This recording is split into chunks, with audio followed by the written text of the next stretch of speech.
ფაქტები, საზოგადოების ჩართულობა, ანალიზი, მთავარი თემები.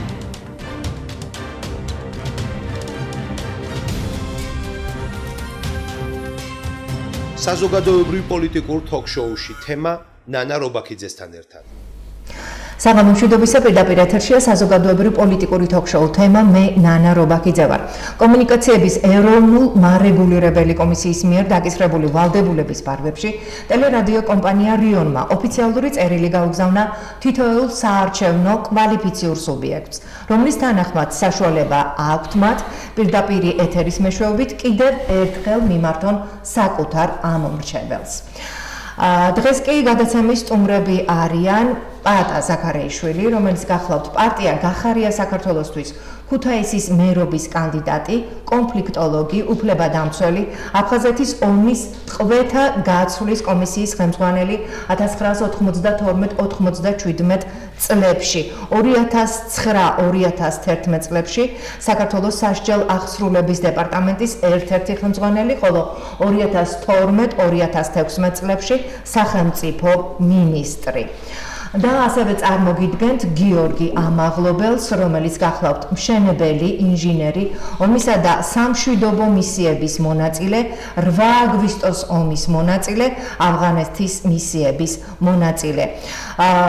მინდა შეგახსენოთ ბატონო პარტია საქართველოსთან დიახ, რა თქმა უნდა, პარტია საქართველოს მერობის კანდიდატი. თქვენ შეგიძლიათ გვიყუროთ როგორც პირდაპირ ეთერში ტელერადიო კომპანია რიონის ეთერით, ასევე შეგიძლიათ გვისმინოთ რადიო ეთერის მეშვეობით, რადიო რიონის ეთერის მეშვეობით FM 105-სა და 5-ზე. ძალიან დიდი მადლობა მობრძანებისთვის, ძვირფასო სტუმრებო, ალბათ საინტერესოა ჩვენმა ქუთაისელმა მაყურებელმა მოისმინოს თქვენი საარჩევნო პროგრამების შესახებ, რა პრიორიტეტებს გამოკვეთავთ პირველ რიგში, რას თვლით აუცილებლად გასაკეთებელ საქმეთ და რა მიგაჩნიათ ზოგადად მნიშვნელოვანი ქუთაისისთვის. მაგრამ მოდით წარადგინეთ თავიდან თქვენი თავი და ბატონო პაატა, პირველად თქვენ უნდა წარადგინოთ და რატომ მაყურებელს უნდა ავუხსნა. გადაცემის დაწყებამდე ჩვენ მოვახდინეთ წილისყრა ნუმერაციის მეშვეობით და ბატონ პაატას პირველი ნომერი ამოვიდა შესაბამისად, მან უნდა თქვას პირველი სიტყვა და შემდეგ ბატონ გიორგის დაუთმობთ ეთერს. გისმენთ ბატონ პაატა. მოგესალმებით ჩვენს მაყურებელს, ბატონ გიორგის განსაკუთრებული პატივით მივესალმები. სამწუხაროდ უნდა აღვნიშნოთ, რომ ჩვენთან არ არის მესამე ამ ფიგურანტი, თქვათ ასე, ქართული ოცნების წარმომადგენელი, ამიტომ პატივისცემით ვერ მივესალმები მას.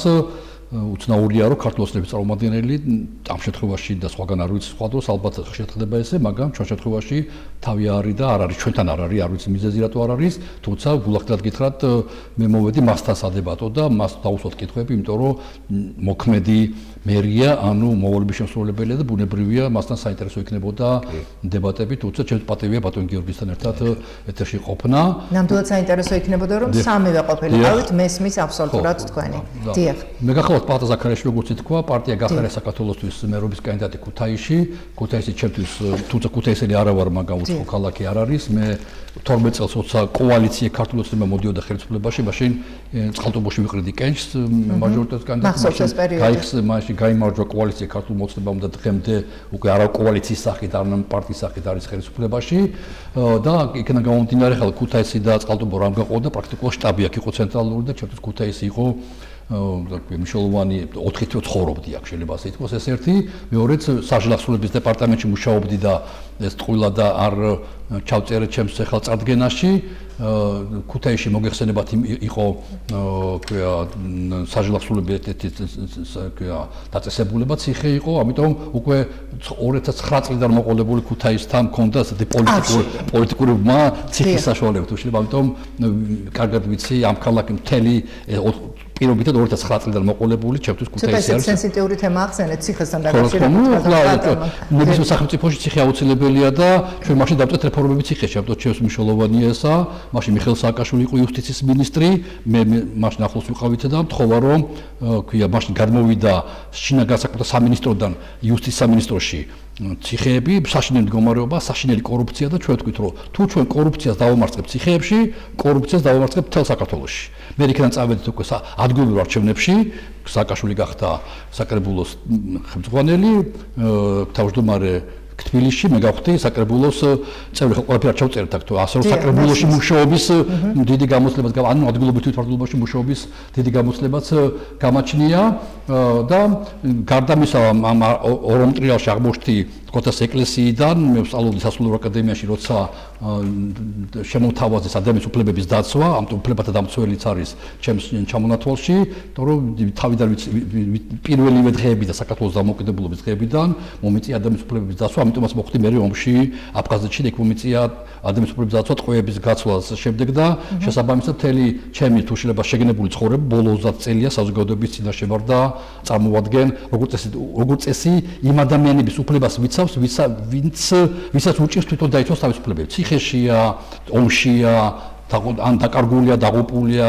გარდა შესაბამისად, აი ამ კატეგორიის ახლა დაღუპულ ადამიანს ბუნებრივი ოჯახი ყავს და ოჯახის ინტერესებს ვიცავდი და ასე შემდეგ. ამ მთელი ჩემი ცხოვრება არის ექსტრემალურ ვითარებაში ჩავარდნილი მოქალაქის უფლებების დაცვა, თუ შეიძლება ასე ითქვას, მოკლედ რო თქვა, ვინა ვარ მე. გასაგებია, ძალიან დიდი მადლობა. ბატონ გიორგი, იგივე კითხვით მოგმართავთ. რა შეგიძლიათ გითხრათ თქვენს შესახებ? შესახებ რაც შეეხება ვარ მშენებელი ინჟინერი, არ ვარ გამოცდილი პოლიტიკოსი, ამას ვიტყვი პირდაპირ, იმიტომ რომ ბევრმა იცის და ვინც მე მიცნობს, იციან რომ მე პოლიტიკასთან არ მქონია შეხება. უბრალოდ მაგრამ ეს გადაწყვეტილება მიიღეთ. კი, ეს გადაწყვეტილება მივიღე იმის შემდეგ, რაც დაიწყეს ამგენმა ეს 8 აგვისტოს ომი, რომ ქართველების ბრალია და ქართველებმა დაიწყო თვითონ საერთოდ სად იყვნენ მაგ პერიოდში ეს მაინტერესებს პროსტა. სად იყვნენ მაგ დროს, როცა ომი მიმდინარეობდა ქვეყანაში და თუ ის იცოდნენ, რომ არასწორად ხდებოდა ომი და ქართველებმა დაიწყეს ომი თავის დროზე რატო არ ამცნეს მოსახლეობას, რომ ასე ხდება და ამ რაღაცას უკეთებს ქვეყანას ეს იმ დროისთვის მყოფი პრეზიდენტი, აი სააკაშვილის რასაც აბრალებენ მაგას. სააკაშვილი თუ რამეზე არის დასჯილი და არის დასაჯელი, აი უნდა ედაონ იმაზე, რაზეც აქვს სადაო და ფაქტი უკავიათ ხელში თუ არა.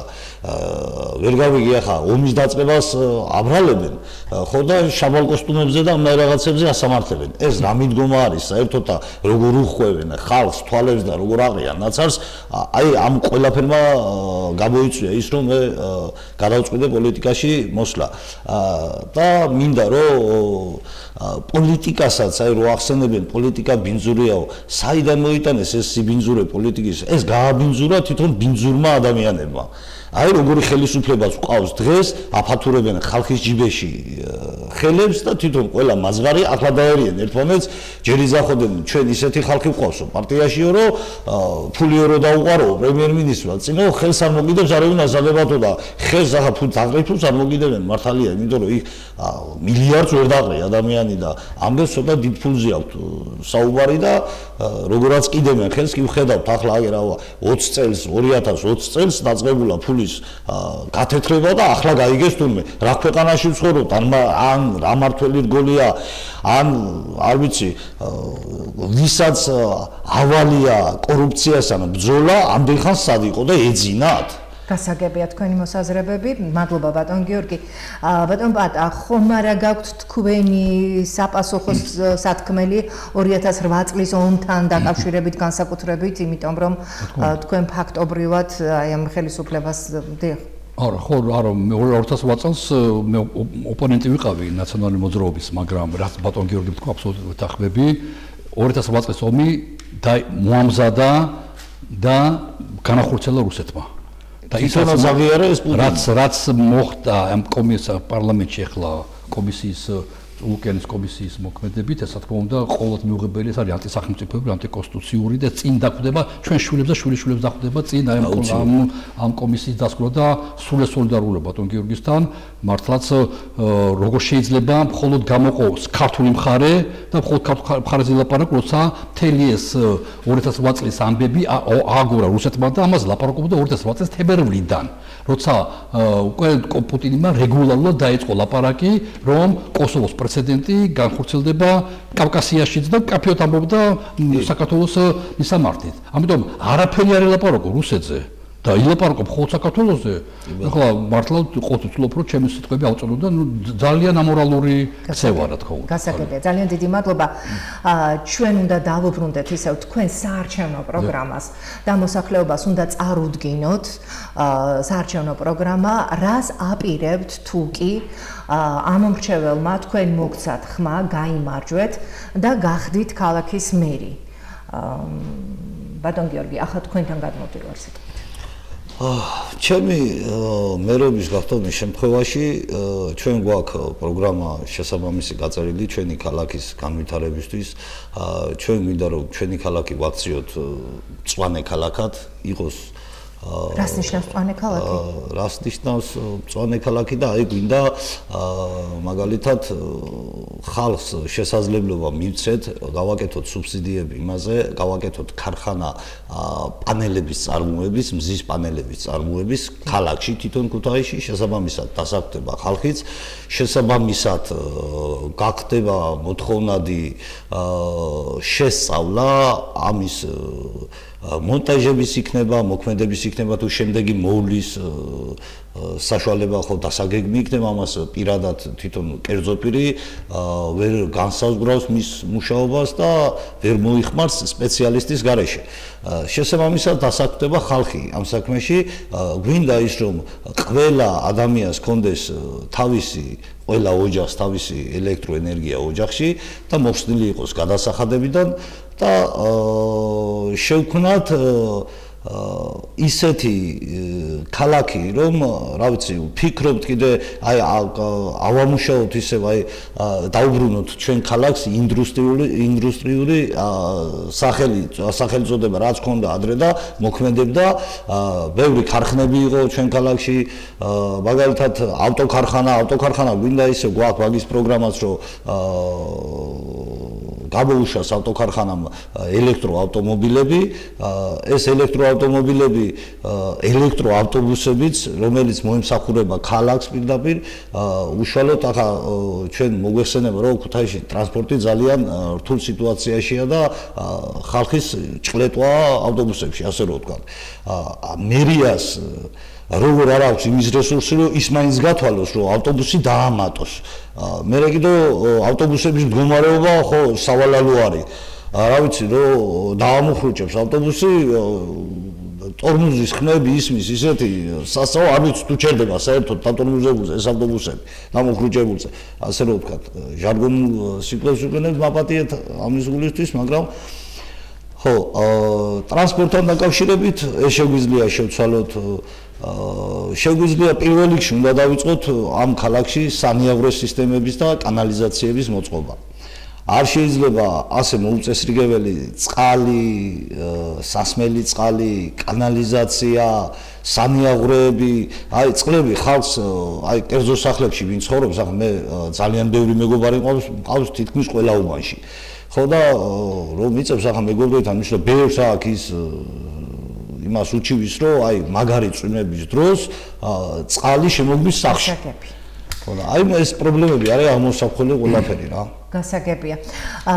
მე აღარ ჩავდივარ დეტალებში, ნუ საიდან აპირებთ ფინანსების მოძიებას, იმიტომ რომ საერთოდ დრო ამის საშუალებას არ გვაძლევს, თუმცა სიამოვნებით აქვს ქუთაის ბიუჯეტი და შეიძლება იმ ბიუჯეტის ფარგლებში გაკეთდეს. ბატონ ბატას არ მინდა დრო წავართო, ბატონ ბატა, თუ თქვენ აგირჩიათ მოსახლეობამ და გახდით ქუთაისის მერი, რას გააკეთებთ პირველ რიგში? რა გაქვთ გაწერილი პროგრამაში? დიახ, ნამდვილად ამაზე უკვე ბევრი მაგნაფიქრალი და ჩემს გუნდთან ერთად რომელიც წარმოადგენს ქუთაისში გახარია საქართველოს პარტიას, მშვენიერი გუნდია რომელიც საკმაოდ კვალიფიცირებული და კომპეტენტური ადამიანებია დაკომპლექტებული. მან წარმოვიდგინოთ ვითარება, როცა ადამიანი შედის ბინაში და აღმოაჩენს რომ აბაზანი და წყალი იღურება. რას აკეთებს? წყალს მოწმენს თუ სხვა არ მესაკეთებს? ონკანს კეტავს. რა თქმა უნდა. ანუ ჩემი მთავარი ამოცანა იქნება ონკანის დაკეტვა პირველ რიგში. ჩვენ ახლა უყურებთ ბოლო ერთი კვირა უსამარცხინო სცენებს ტელევიზიით. ყოველ დღე ეხლა რომ მოდიოდი ტელევიზიებმა გადმოსცეს რომ კიდე მორიგი კორუმპირებული ჩინოვნიკი დააკავეს, თანაც საუბარი არა 1000-ზე, არა მილიონზე, ათეულობით მილიონზე ლაპარაკი. გამოუგნებელი ციფრებია და ეს მოდის ეხლა კი არ აღმოაჩინეს 20-იანი წლებიდან მოდის. მაგრამ ქუთაისთან მინდა კავშირში რომ დაუბრუნდეთ. ქუთაისი საქართველოს ნაწილია? რა თქმა უნდა საქართველოს ამიტომ ქუთაისკენ მოდივა. ხო, ამიტომ ონკანს წყალს ქვია კორუფცია. სადაც კი დავდივარ. სულ მესმის. რატო არ არის გატანილი მაგალითად ნაგავსაყრელი ამ დღემდე? იმიტომ რომ ატკატებს ითხოვდნენ. რატო არ არის ეს ქარხანა აშენებული? იმიტომ რომ ატკატებს ითხოვდნენ. რატო არ არის ატკატი აქ ვისწავლე ეს სიტყვა ქუთაისში. სწორია, არასწორია, სწორად იყენებენ, არასწორად იყენებენ. სულ მესმის რომ ქუთაისის შეჭამა კორუფცია. მესერთი. მეორე, ნებისმიერი ქვია, ქალაქი არის ცოცხალი ორგანიზმი. იკვებება როგორც ცოცხალი ორგანიზმი. ამიტომ ბათუმშიც არის კორუფცია, თბილისშიც ამაგამ. ბათუმი და თბილისი ვინაიდან მაგ თავიანთი თქვათ ასე შემოსავლების ზღვა, დედაქალაქი, არა, იკვებებიან გარეთ, როგორც ცოცხალი ორგანიზმი. ხო, იკვებებით და მე ამას ხარჯავთ უკვე ჩვენ ორგანიზმი ამას ხარჯავს, მაგრამ ორგანიზმი როგორც გარეთ არ იკვებება, თავისთავად შიგნიდან ჭამს, არა? სუსტება, ხალხი გადის და მე საბოლოო ჯამში ხო და მაგაზე კორუფციის აღმოფხვრას. ამიტომ მე ხაზი გავუსვით ციხეებში შემუშაობას. მაშინ ყველაზე ბინძური სიტუაცია იყო ციხეებში. სააკაშვილმა შემაგდო ციხეებში. მისოდა რა ჩემი გამოცდილება აფხაზეთში, რომ ასევე რომ მე მერვიტან არადოს სულ ყოველთვის დავდიოდი, აი ფსალმონის სიტყვები რო თქვათ, ვიდოდიხა შორის აცუთა სიკვდილისათა, ვიდოდიხა შორის არჩდილთა კორუფციისა, არ ამეშინოდა მე. ანუ ყოველთვის ვებრძოდი კორუფციას. ამიტომ გახარია ამ პარტიამ თხოვა და იმედი აქვს ჩემი, როგორც სააკაშვილს ქონდა თავის დროზე იმედი, რომ მე არ გავაჭაჭენებ არსად კორუფციას. შესაბამისად, დავიწყებ, რა თქმა უნდა, პირველ რიგში მოусპობ ყოველ მერიის დონეზე, მოусპობ ყოველგვარ შანსებს გარიგებისას. ანუ მერების დონეზე, ხო, მართლა ჩემს გუნდში უამრავი ადამიანი, ვინც მუშაობდნენ და მუშაობენ, ქვია, ან მერიაში, ან იყვნენ საკრებულოს წევრები, ყველა მიცის ეს ხრელები უკვე კარგად, ყველა მიცის ეს ნაპრალები. მე მართლა საქართველოს საქართველოს და შესაბამისად, ყველგან ვიცი თბილისში რა ხდება ვიცი და შესაბამისად საქმეც, ბრო, ქუთაისის საჭმელი და არაფერი არ აქვს, შიგნიდან ხრავს თავის თავს. განსხვავება ესა და ამიტომ ხალხი გადის, ხო, ბათუმში, თბილისში იგივე კორუფცია და კიდე მეტი, მხოლოდ იმიტომ რომ გარედანა შემოდის. ამიტომ მე ვიქნები პრინციპული, იქნება გამჭვირვალეობა. ანუ მე ვენდობი პირველ რიგში ჩემ საკრებულოში, მეორე, მე აუცილებლად ვენდობი ქუთაისში არსებულ ძლიერ სამოქალაქო სექტორს. იმათ კარგად ვიცნობ, ისინი კარგად ვიცნობენ, კარგად იციან ისი გამკეთებელი ვარ და ზამკეთებელი არა ვარ. შევქმნი ჩემთან მერიასთან დობის ჯგუფს, არა ჩემი დობის ჯგუფს, ქუთაისის დობის ჯგუფს, რომელიც ქუთაისელები წარმოადგენენ თავის წიაღიდან ხალხს, ალბათ მათი 5-დან 10 კაცამდე საკმარისი უნდა იყოს ღირსეულ ქუთაისელებს, რომელიც ეცოდინებათ, ისინი გაწყვეტილებას ვერ მიიღებენ, ხალხს არჩეული ვერ იქნებიან, არ იქნებიან, მაგრამ ეცოდინებათ დეტალებში, ყოველი თეთრი როგორ დაიხარჯა, ეცოდინებათ როგორ ღებულობ გადაწყვეტილებას, როგორ არ ღებულობ იმ გადაწყვეტილებას, რომელიც მათ მიაჩნიეს სწორად. ერთ წელიწადში, უფრო ადრე, 6 თვეში, ქუთაისში შეწყდება ჭორები ატკატებზე და ჭორები კორუფციაზე. მას არ ექნება არაერთი საფუძველი.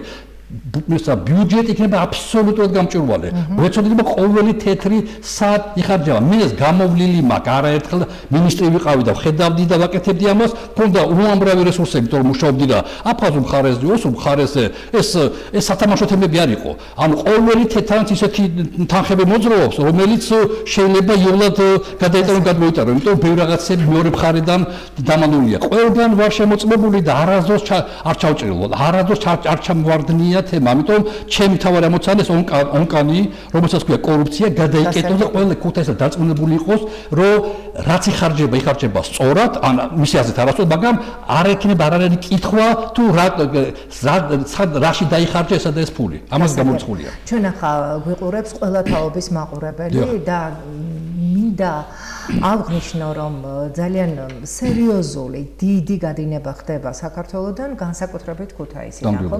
ფაქტობრივად ქუთაის ფუნქცია აქვს დაკარგული. რას ფიქრობთ თქვენ? ბატონ გიორგი, თქვენ მოგმართავთ, როგორ შეიძლება ახალგაზრდების დაკავება ქუთაისში გიფიქრიათ დაუშვათ? გიფიქრია და შესაბამისი პროგრამაც გვაქვს, კი, შემოგვიდგეთ ჩვენ რასაც აი რაც გვაქვს პროგრამით გაწერილი ეს თანამედროვე ტექნოლოგიები, ეს ყველაფერი დაკავშირებული არის განათლებულ ახალგაზრდობაზე. აი ჩვენ როგორ დააკავებთ ქუთაისში ახალგაზრდებს? რას შექმნით, რას გააკეთებთ? აი კონკრეტულად რომ ძალიან მინდა რომ ბევრ კითხვაზე გასცეთ პასუხს. რაც გვაქვს დღევანდელ პროგრამაში ჩვენ აი ვთქვათ ამ ელექტროპანელების ქარხნის კი შესაძლებლობები კი აი აქ ეს თანამედროვე ტექნოლოგიებით იქნება ყველაფერი და შესაბამისად ჭირდება თანამედროვე ახალგაზრდობა და თანამედროვე აზროვნება ამ ყველაფერს რომ უფრო იმართოს და უფრო დახვეწილი გამოვიდეს ეს ჩვენ შეგვიძლია პირველადად მივაწოდოთ ახალგაზრდებს მე ისიც აღვნიშნე ამას ჩაწერა მქონდა ნეგატივზე და იქაც აღვნიშნე რომ ჩემ მთლიან სამოქმედო პროგრამას ჩემი მერობის გახდომის შემთხვევაში გამოვაქვეყნებ ექნება ყველა მოქალაქეს წვდომა რომელიც გააკონტროლებს მიმდინარეობს თუ არა პროგრამის მიხედვით მოქმედება ქალაქში ეს აი როდესაც დავიწყებთ ამ პროგრამის ამოქმედება ჩვენ ძირითადად ახალგაზრდების დასაქმებით დაიწყება ეს ყველაფერი აქ მიექცევა ყურადღება ახალგაზრდების განვითარებასაც სწავლას განათლებას და რა ვიცი ძალიან ბევრი რაღაცა კარგი გვაქვს განათლებისთვის ეს ყველაფერი შეამცირებს როცა სამუშაო ადგილები გაჩნდება ქალაქში თავისთავად შეამცირებს ახალგაზრდების გადინებას ქალაქიდან ანუ სერიოზული დატვირთვა თქვენ მაინც აქცენტირებულად გაქვთ ინდუსტრიულ ქუთაისზე და მწვანე ქალაქზე და დასაქმებაც ამ თანამედროვე ტექნოლოგიებით აღჭურვილი ქალაქი კი რომ მოხდება ახალგაზრდების კარგით ბატონ ბატა თქვენ როგორ ფიქრობთ როგორ შეიძლება განსაკუთრებით ახალგაზრდების ყველა თაობის წარმომადგენლების რა თქმა უნდა მაგრამ განსაკუთრებით ახალგაზრდების იმიტომ რომ ისინი ჩვენი მომავალი თაობაა და ახალგაზრდებს უნდა იყოს გათვლა თუმცა რა თქმა უნდა ჩვენ თაობა და ჩვენ თაობაც არ უნდა დაგვავიწყდეს იმიტომ რომ ერთმანეთს ვავსებთ და მინდა კორუფციაზე დავიწყე და კორუფციით და ქვია ანუ თუ გამჭვირვალე იქნება ყველაფერი და თუ უცხოელი ინვესტორებს აღარ შეეშინდებათ ქუთაისში ინვესტიციების დაბანდება წამოვა რა თქმა უნდა იგივე იმ თემებზე რა ბატონი გიორგი ლაპარაკობს უამრავ სხვა თემებზე მართლაც ქუთაისი აი მაგათად იგივე რა ბათუმი ვახსენე ბათუმს თავისი ზღვა აქვს მას ვერ წაართვა თბილისი დედაქალაქია ვერ წაართვა რუსთავია მას თავის ზღვა აქვს თბილისი ქვია ზღვას ანუ ისეთი რაღაც ისეთი ბუნებრივი ფენომენები რომელიც ვერ წაართვენ ამათ ქუთაისს უნდა შევძინოთ შევძინოთ აუცილებლად მისი ზღვა ანუ ის რაღაც ხო და აი მაგისკენ მივდივარ ხო და ეს არის ქუთაისმა შეიძლება დაიბრუნოს სწორედ ინდუსტრიული ქალაქის კონტექსტი და საქართველოში არის ორი ბუნებით ნაჩუქარი ორი ფენომენი სოფლიოდან ერთნაირი მოსაზრება ხო ეს არის ტრანზიტი საქართველო არის ტრანზიტის ტერიტორია და აღმოსავლეთ დასავლეთით გადის ჩვენზე მიტოვებს ახლა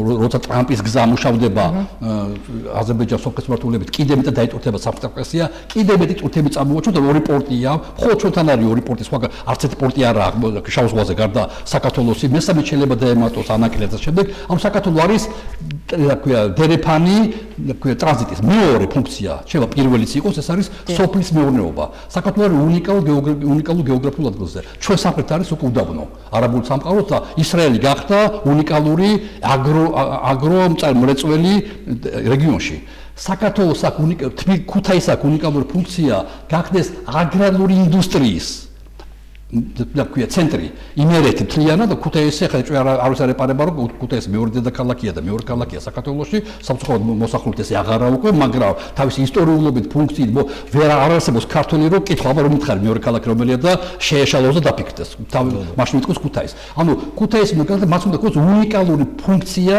უნდა იყოს აგრარული ინდუსტრიის კონტექსტი თუ მოსპოვილი იქნება კორუფცია თუ არ იქნება არანაირი ატკატები თუ ერთ-ერთი ყველაზე იაფი იქნება აქ სახსრების დაბანდება ძალიან ბევრი ქვია დაინტერესებული სახელმწიფო რომელიც აწარმოებს მაგალ ტრაქტორებს გვაქვს ქუთაისის ამაზე მანქანებს არა აუცილებელი მერსედესები აწარმოებენ და მაინც არის აწარმოებენ რომელიმე ძალიან სპეციფიური მაგალ პატარა ტრაქტორები საშუალო ტრაქტორები და ამით მოახდინა ანუ ინდუსტრიული თუ შეიძლება ასე ითქვას სოფლის მეურნეობაზე ორიენტირებული ინდუსტრია მაგრამ რასთავარია ეხლა ბიუჯეტი აქ ქუთაისს აქ 180 მილიონი ლარი დასაწყისში ქონდა 111 და მხოლოდ არჩევნების გამო დააყარეს ზემოდან ფული ცუდი არა კარგი არა ნებისმიერ შემთხვევაში ეს არის შეზღუდული და მინდა უბრალოდ დღეს ბიუჯეტი და შევადარ ერთმანეთს თბილისისა და ქუთაისის ბიუჯეტები მხოლოდ ერთ პარამეტრს ვიტყვი ცოტა გვაქვს და სოციალური ხარჯების ერთ მოსახლეზე ვარ თქვა თბილისი დიდიაო და ქუთაისი პატარა არა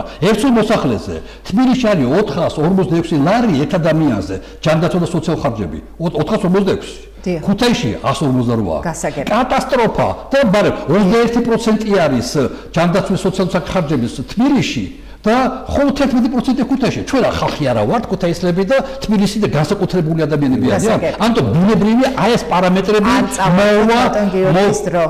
მოვა შესაბამისობაში და შეიძლება თბილისი ვერ გავასწროთ, მაგრამ არც არ ჩამორჩებით ამ პარამეტრებით. კარგით, ეს არის თქვენი პოზიცია. ბატონ გიორგი, ალბათ ჩვენს ტელემაყურებელს აინტერესებს, რა არის თქვენთვის ქუთაისი? რატომ აირჩიეთ ეს კანდიდატურა, თქვენი ეს პოზიცია უკაცრავად ეს პოზიცია და დიახ, დღეს თქვენ ცხოვრობთ ქუთაისში, ხომ? და აპირებთ ქუთაისში ცხოვრებას მთელი მანძილზე. აი გითხარით, რა არის ქუთაისი თქვენთვის? ქუთაისი ზოგადად გეტყვით, რომ ეს ქალაქი ზოგადად ჩემი ტკივილია. ამ ქალაქში იმდენი რამე არის გასაკეთებელი, რომ ხედავ უბრალოდ იმისთვის არა, რომ ჩემი კომფორტი იყოს შექმნილი, უბრალოდ ქალაქსაც არ შეფერის ასეთ მდგომარეობაში ყოფნა, თვითონ ქალაქს.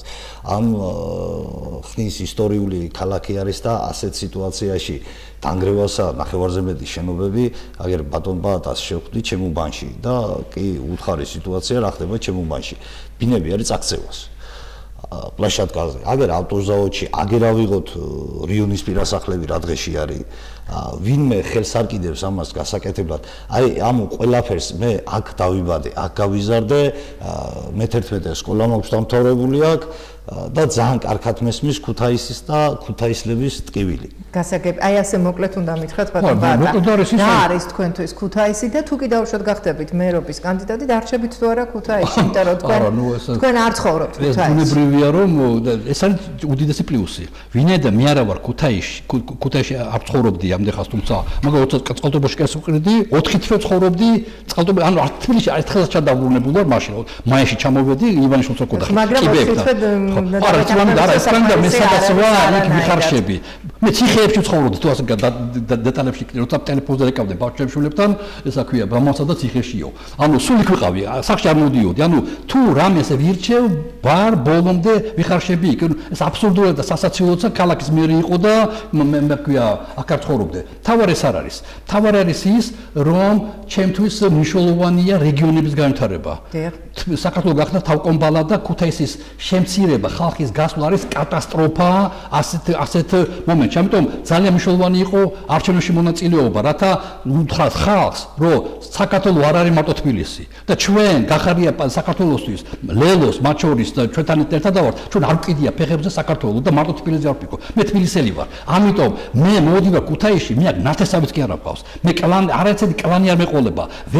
ვერავინ ვერ მოვა მე მეტყვი პაატა გახსოვთ ჩვენ რაღაცები ქონდა და მოდი გავნაგზოთ. გამორიცხულია. ანუ მე ვიქნები სუფთა, როგორც შევედი ციხეებში და სუფთა ვიყავი და ვერავინ ვერ მომეკარა და არ შემეცხო არანაირი მომეცხო არანაირი არ ტალახი პატარაც კი კორუფციისა, ასე ვერ მომეცხობა მე ვერც ერთი ვერანაირი ტალახი ქუთაისის. ამიტომ მოვდივარ შიშველი თუ შეიძლება ასე ითქვას და აი როგორ შიშველით მოდივარ კალოშებით რო ეწყვიან ისე კალოშები წავალ მე არაფერი არ მექნება ჩემი თავი ამოცანა იქნება რომ ქუთაისმა თხოვოს 5 წლის შემდეგ რომ დარჩი კიდევ ერთხელ მერდად დიდი მადლობა ბატონ გიორგი თქვენ მოსახლეობასთან შეხვედრები გქონდათ და ალბათ კიდევ განაგრძობთ შეხვედრებს ძალიან ცოტა დრო დარჩა არჩევნებამდე ფაქტობრივად 4 დღე და 4 დღეში უკვე 4 ოქტომბერს ადგილობრივი თვითმმართველობის არჩევნები იქნება მთელ საქართველოში შეგიძლიათ ახლა თქვენს ამომრჩეველს მიმართოთ ჩვენი ეთერის მეშვეობით და თქვათ ის რისი თქმაც გინდათ მათთვის ეთერი ამის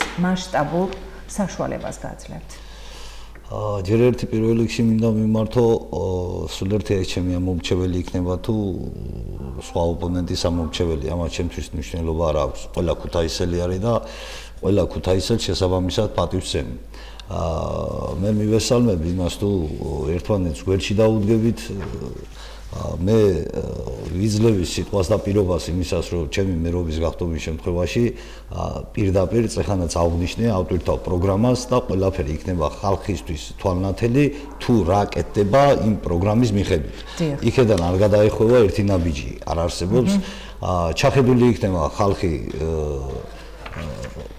ქალაქის ამშენებლობის საქმეში და ყველას ექნება მიმართულება იმისკენ, რომ ავაშენოთ ერთად ქალაქი. აქ მარტო მეც რომ ამირჩიონ და მარტო დამტოვონ და არ დამიდგეს ჩემი ქალაქელები გვერდში, მარტო მე ვერაფერს ვერ ვიზამ. ამიტომ საჭირო არის რომ ყველა ერთმანეთის გვერდში დავდგეთ. სულ ერთია კიდევ და კიდევ ვამბობ, ვინ გაიმარჯვოს, მაგას ჩემთვის დიდი მნიშვნელობა არ აქვს. თავარია გაიმარჯვოს ისეთმა ადამიანმა, ვინც ჩვენ ქალაქს გამოადგება და ჩვენ ქალაქს ააშენებს. დიდი მადლობა. და მიხედავს. დიდი მადლობა, ერთი წუთი გაქვთ ბატონო პატა, იმიტომ რომ ამოიწურათ. ბატონო მესმის. დიახ. ეხლა ხარ ჩატარდა მოლდოვეთში არჩევნები. დიახ. და გაიმარჯვა ევროპულმა ძალამ. აი დავიმახსოვროთ, არა ეს თარიღი, არამედ მოლდოვეთი როდის გახდება ევროკავშირის წევრი. როცა მოლდოვეთი გახდება ევროკავშირის წევრი, მაშინ გაგვთარიყავით ჩვენ ევროკავშირის წევრი, და ჩვენ ერთად მივდიოდით და საქართველოს გაჩერდა. მოლდოვეთი წავიდა წინ. ჩვენ 4-ში გვაქვს შანსი დავეწიოთ მოლდოვეთს. რა თქმა უნდა 4-ში ჩვენ ვერ შევცვლით საქართველოში არსებულ ვითარებას, მაგრამ 4-ში შეიძლება დავიწყოთ მშვიდობიანი გზით, არჩევნების გზით, ცვლილებებისკენ, როგორც თავის ძროზე ნაციონალურ მოძრაობამ გაიმარჯვა ადგილ არჩევნებში და შემდეგ უკვე პარლამენტში გვაქვს უნიკალური ანუ ქუთაისს თხოვ ძალიან. მოდით არჩევნებზე აუცილებლად. ბატონ გიორგის მეთაყები ამ შემთხვევაში თავარია მოხვიდეთ არჩევნებზე და ხმამისეთ ნებისმიერ გარდა ქართული ოცნებისა. ამას ძალიან დიდი მნიშვნელობა აქვს. რა თქმა უნდა, ჩემს ზოგს უკან არის ორი ძლიერი პარტია, რომელიც პარლამენტში გავიდა. ეს არის ქვია გახარია საქართველოსთვის და ლელო. მათ ამბიციები აქვს. თუ ჩვენ ვიმარჯვოთ ქუთაისში, ჩვენ გავიმარჯვოთ დანარჩენ საქართველოში აუცილებლად. ძალიან დიდი მადლობა. ტელემაყურებლებს მინდა შევახსენო, რომ გადაცემის პირველი სტუმრები გახლდათ პარტია საქართველოსთვის. პარტია საქართველოს მერობის კანდიდატი გიორგი ამაღლობელი, ძალიან გავს თქვენი პარტიის სახელწოდებები ერთმანეთს და პარტია გახარია საქართველოსთვის ქუთაისის მერობის კანდიდატი პაატა ზაქარიაშვილი. წარმატებებს გისურვებთ ორთავეს.